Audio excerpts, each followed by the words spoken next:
Aina edessä, se on vähän siinä turhaa, mutta numero 14 ja numero 28.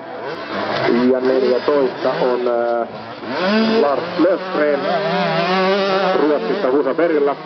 Tällä hetkellä karvan jäljessä numero on 28, joka on Michele Marcellini Husqvarnalla ja Italian kaveri. Eli nyt ei suomalaisia radalla nähdä, mutta katsotaanpa kuinka on vastaan maaottelu Italia kautta Ruotsi. Taitaa tässä maaottelussa Italian poika mennä tällä hetkellä kärjessä. Katsotaanpas, nyt taisi tulla sitten jo tuonne tulospalveluun nuo äskeisen parin ajat, eli tuo ruotsalaispari siinä.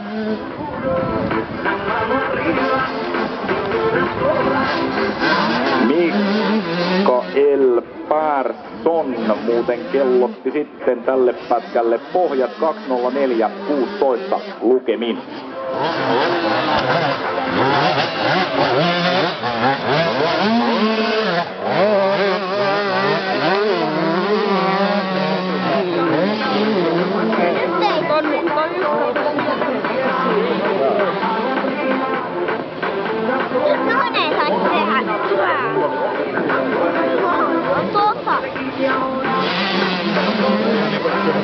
Joo,